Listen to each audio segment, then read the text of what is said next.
வணக்கம். இன்றைய முக்கிய நிகழ்வுகள். ரேஷன் அரிசி டெண்டரில் முதலமைச்சரின் அனுமதியோடு மிகப்பெரிய ஊழல் முறைகேடு. எதிர்க்கட்சி தலைவர் இரா சிவா பரபரப்பு குற்றச்சாட்டு. பூர்வீகமாக வசிக்கும் மலக்குரவன், காட்டுநாயக்கர் உள்ளிட்ட மக்களை பழங்குடியினர் பட்டியலில் சேர்க்க வேண்டும். பழங்குடியின மக்கள் தலையில் தலப்பாகை கட்டி நூதன முறையில் போராட்டம். பிள்ளைச்சாவடி ஸ்ரீ தர்மராஜா உடனுரை அருள்மிகு ஸ்ரீ திரௌபதி அம்மன் ஆலய தேரோட்டம்.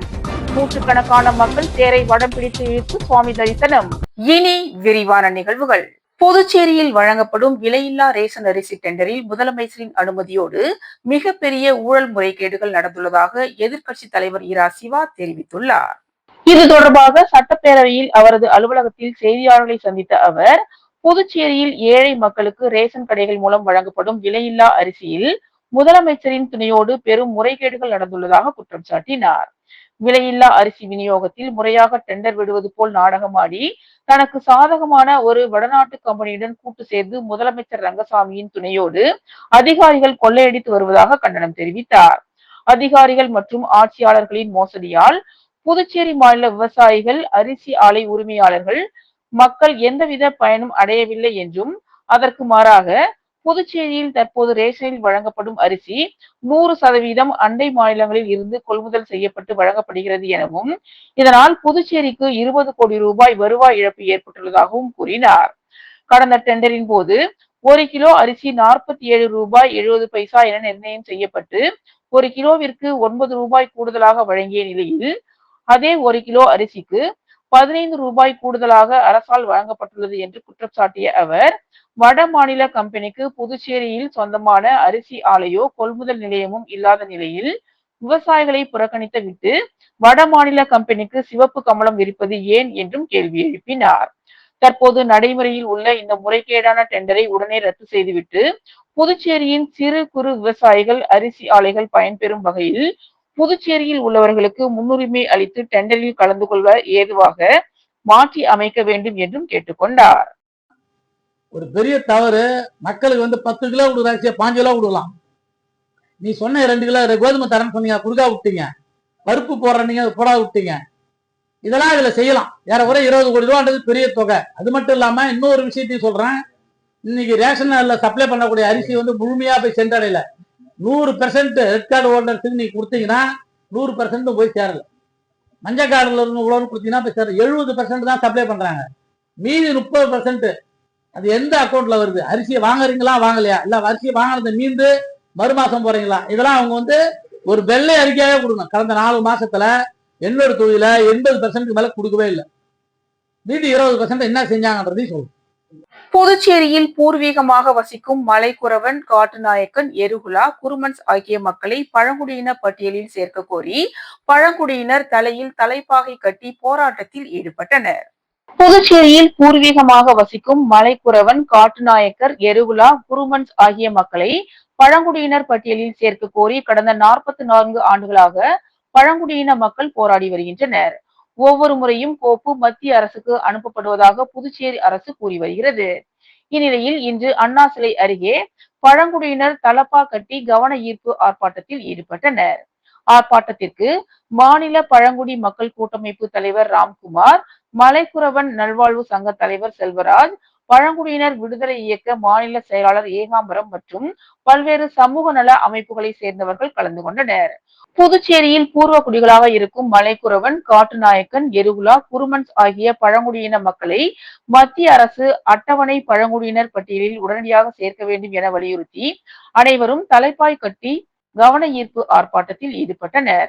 இதன் பிறகும் அரசு நடவடிக்கை எடுக்காவிட்டால் வரும் சட்டமன்ற பொது தேர்தலை புறக்கணிப்போம் என பழங்குடியின மக்கள் கூட்டமைப்பு தலைவர் ராம்குமார் தெரிவித்துள்ளார். மீன்பிடி தடைக்காலம் முடிவடைந்த நிலையில் விசை படகுகள் தொழிலுக்கு செல்ல முதலமைச்சர் ரங்கசாமி படகுகளுக்கு பூஜை செய்து வழி அனுப்பி தொடங்கி வைத்தார். புதுச்சேரியில் அறிவிக்கப்பட்ட மீன்பிடி தடைக்காலம் முடிவடைந்ததையொட்டி தேங்காய் திட்டு மீன்பிடி துறைமுகத்தில் மீன்பிடி தொழிலுக்கு செல்ல விசை படகுகளுக்கு வழி அனுப்பும் நிகழ்ச்சி இன்று நடைபெற்றது. இந்நிகழ்ச்சியில் முதலமைச்சர் ரங்கசாமி முன்னிலையில் மீன்பிடி தொழிலுக்கு செல்ல உள்ள விசை படகுகளுக்கு சிறப்பு பூஜைகள் நடைபெற்றன. சட்டமன்ற உறுப்பினர் பாஸ்கர் என்கிற தட்சிணாமூர்த்தி, மீன்வளம் மற்றும் மீனவர் நலத்துறை இயக்குனர் முகமது இஸ்மாயில் மற்றும் புதுச்சேரி மீன்பிடி துறைமுக விசைப்படகு உரிமையாளர் நலச்சங்கத்தினர் இந்நிகழ்ச்சியில் கலந்து கொண்டனர். ஸ்ரீ ஜெயபாரதம் அன்கோவில் மாபெரும் மெத்தைக்கான எக்ஸ்சேஞ்ச் மேளாவில் முதல் விற்பனையை ஐடிவியின் உரிமையாளரும் தொழிலதிபருமான பாஸ்கர் தொடங்கி வைத்தார். ஸ்ரீ ஜெயபாரதம் அன்கோவில் மாபெரும் மெத்தைக்கான எக்ஸ்சேஞ்ச் மேளாவில் முதல் விற்பனையை ஐடிவியின் உரிமையாளரும் தொழிலதிபருமான பாஸ்கர் அவர்கள் தொடங்கி வைத்தார். இந்தியாவின் நம்பர் 1 மெத்தை கம்பெனியான ஸ்லீப்வெல் மெத்தைகளின் அங்கீகாரம் பெற்ற மொத்த விற்பனையாளரான புதுச்சேரியின் பிரத்யேக ஷோரூம் ஸ்ரீ ஜெயபாரதம் அன்கோவில் மாபெரும் மெத்தைக்கான எக்ஸ்சேஞ்ச் மேளா நடைபெறுகிறது. ஜூன் மாதம் 30ஆம் தேதி வரை நடைபெறும் இந்த மேளாவில் நீங்கள் வாங்கும் மெத்தைகளுக்கு 25,000 ரூபாய் வரை எக்ஸ்சேஞ்ச் போனஸ் வழங்கப்படுகிறது.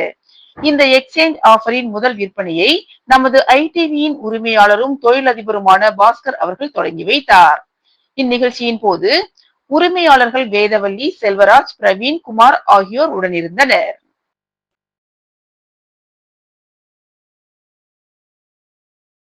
புதுச்சேரி அரசு ஊழியர்கள் சம்மேளனம் புதுச்சேரி நகராட்சி கொம்யூன் பஞ்சாயத்து மற்றும் கொம்யூன் பஞ்சாயத்து கூட்டமைப்பு INTUC AITUC சார்பில் தர்ணா போராட்டம் நடைபெற்றது.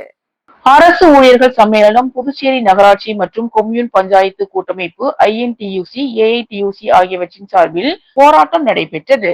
அதன்படி 2ஆம் கட்ட போராட்டம் இன்று புதுச்சேரி ஜென்மராக்கினி மாதா கோவில் எதிரில் நடைபெற்றது. கூட்டு போராட்ட குழு ஆலோசகர் ஆனந்த கணபதி தலைமை தாங்கினார்.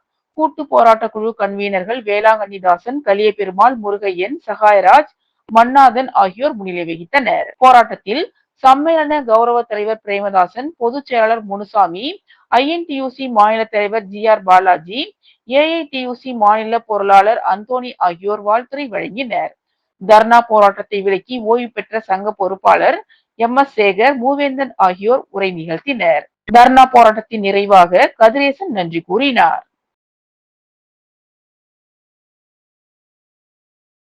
புதுச்சேரி பிள்ளைச்சாவடி ஸ்ரீ தர்மராஜா உடனுரை அருள்மிகு திரௌபதி அம்மன் ஆலய 136வது ஆண்டு தேரோட்டத்தில் நூற்றுக்கணக்கான மக்கள் தேரை வடம் பிடித்து இழுத்து சுவாமி தரிசனம் செய்தனர்.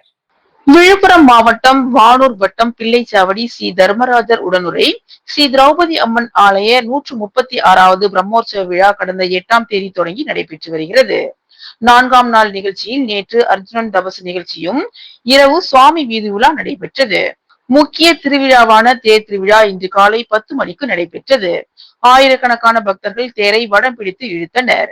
இந்நிகழ்ச்சியில் காங்கிரஸ் கட்சியை சேர்ந்த முன்னாள் அமைச்சர் ஷாஜகான், ஊர் முக்கிய பிரமுகர் பெருமாள், காங்கிரஸ் கட்சி நிர்வாகி முகுந்தன், வன்னியர் பேரியக்கம் நிறுவனர் செந்தில் கவுண்டர், மணக்குள விநாயகர் கல்லூரியின் செயலாளர் டாக்டர் K நாராயணசாமி உள்ளிட்ட பலர் கலந்து கொண்டு சுவாமி தரிசனம் செய்தனர்.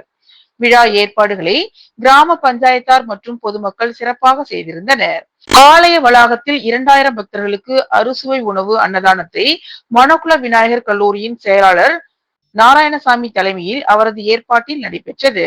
மேலும் இந்நிகழ்ச்சியில் குமரேசன், கோபி, வேலு, சங்கர், செல்வராஜ், ரகுபதி, ஜெய்சங்கர், ஜெயச்சந்திரன் மற்றும் பலர் கலந்து கொண்டனர். வில்லியனூர் திருக்காமேஸ்வரர் கோவில் திருத்தேரோட்டம் நிகழ்ச்சி முடிவடைந்ததையொட்டி கோவில் உண்டியல் காணிக்கை எண்ணப்பட்டு கோவில் வங்கி கணக்கில் செலுத்தப்பட்டது. புதுச்சேரியை அடுத்த வில்லியனூர் பகுதியில் 1400 ஆண்டுகள் பழமை வாய்ந்ததும் தென்னக சிவாலயங்களில் பிரசித்தி பெற்றதுமாக விளங்கும் கோகிலாம்பிகை சமேத திருக்காமேஸ்வரர் கோவில் உள்ளது. இங்கு ஆண்டுதோறும் வைகாசி மாதம் பிரம்மோற்சவ விழா சிறப்பாக கொண்டாடப்படுவது வழக்கம். அதன்படி இந்த ஆண்டு பிரம்மோற்சவ விழா கடந்த 31ஆம் தேதி கொடியேற்றத்துடன் தொடங்கியது. இந்த விழா 12ஆம் தேதி வரை நடைபெற்றது. விழாவில் தினமும் சிறப்பு அபிஷேக ஆராதனையும் சாமி வீதி உலா நிகழ்ச்சியும் நடைபெற்றது. பிரம்மோற்சவத்தின் முக்கிய நிகழ்வான திருத்தேரோட்டம் வெகு விமர்சையாக நடைபெற்றது. தொடர்ந்து விழாவின் முடிவில் இன்று இந்து அறநிலையத்துறை அலுவலர் முன்னிலையில் வாலண்டியர்ஸ், பள்ளி மாணவர்கள் மற்றும் கோவில் ஊழியர்கள் மூலமாக கோவில் உண்டியல் காணிக்கை எண்ணப்பட்டு திருக்கோவில் வங்கி கணக்கில் செலுத்தப்பட்டது. அரும்பார்த்தபுரம் திருவி கல்யாண சுந்தரனார் அரசு உயர்நிலைப் பள்ளியில் 9ஆம் வகுப்பு மாணவ மாணவிகளுக்கு இலவச மிதிவண்டிகளை சட்டமன்ற உறுப்பினர் சிவசங்கரன் வழங்கினார். உழவர்கரை தொகுதிக்கு உட்பட்ட அரும்பார்த்தபுரத்தில் உள்ள திருவி கல்யாண சுந்தரனார் அரசு உயர்நிலைப் பள்ளியில் 9ஆம் வகுப்பு படித்த மாணவ மாணவிகளுக்கு கல்வித்துறை சார்பில் இலவச மிதிவண்டியை தொகுதியின் சட்டமன்ற உறுப்பினர் சிவசங்கரன் வழங்கினார். தொடர்ந்து பள்ளியில் அனைத்து வகுப்பு மாணவிகளுக்கும் தனது சொந்த செலவில் இந்த கல்வி ஆண்டுக்கான மாணவர்களின் புகைப்படத்துடன் கூடிய அடையாள அட்டையை வழங்கினார். விழாவின் போது பள்ளி தலைமை ஆசிரியர், ஆசிரியர்கள், மாணவ மாணவிகள் உடனிருந்தனர். புதுச்சேரி மணக்குள விநாயகர் செவிலியர் கல்லூரியில் உலக அளவில் தொற்றில்லாத நோய்களுக்கான கையாளுதலில் செயற்கை நுண்ணறிவின் ஒருங்கிணைந்த பயன்பாடு மற்றும் தாக்கம் என்ற தலைப்பில் தேசிய மாநாடு நடைபெற்றது. புதுச்சேரி ஸ்ரீ மணக்குள விநாயகர் செவிலியர் கல்லூரியில் உலக அளவில் தொற்றில்லாத நோய்களுக்கான கையாளுதலில் செயற்கை நுண்ணறிவின் ஒருங்கிணைந்த பயன்பாடு மற்றும் தாக்கம் என்ற தலைப்பில் 3ஆம் ஆண்டு தேசிய மாநாடு கல்லூரி கலையரங்கில் நடைபெற்றது. மாநாட்டில் மணக்குள விநாயகர் கல்வி நிறுவன தலைவர் மற்றும் மேலாள் இயக்குனர் தனசேகரன் விழாவினை தொடங்கி வைத்தார். செயலாளர் டாக்டர் நாராயணசாமி கேசவன் முன்னிலை வகித்தார். விழாவில் பொருளாளர் ராஜராஜன், துணை செயலாளர் வேலாயுதம், மருத்துவக் கல்லூரி மற்றும் மருத்துவமனையின் இயக்குனர் காக்னேட்டின் academic Karthikeyan, dean research Sanjay, மருத்துவ மேற்பார்வையாளர் பிரகாஷ், பதிவாளர் தட்சிணாமூர்த்தி மற்றும் செவிலியர் கல்லூரி முதல்வர் முத்தமிழ் செல்வி ஆகியோர் விழாவில் கலந்து கொண்டு சிறப்பித்தனர். விழாவில் முதன்மை விருந்தினராக புதுச்சேரி பல்கலைக்கழக dean CDC doctor Venkateswara Sharma பங்கேற்று கருத்துரை வழங்கினார். மாநாட்டில் தேசிய அளவில் பல்வேறு கல்லூரிகளில் இருந்து பேராசிரியை வல்லுநர்கள் மரகதம், கோவேந்தன், ரேணுகா, தமிழ் புலவேந்திரன், கோவிந்தராஜன், குமாரி, மரியா, தெரசா மற்றும் மணிமேகலை ஆகியோர் விரிவுரையாற்றினர். புதுச்சேரியில் அனைத்து செவிலிய கல்லூரிகளில் இருந்து பேராசிரியர்கள், இணை பேராசிரியர்கள், துணை பேராசிரியர்கள் மற்றும் மாணவ மாணவியர்கள் பங்கேற்றனர். விழாவின் முடிவில் துணை பேராசிரியர்கள் சக்தி பிரியா நன்றி கூறினார்.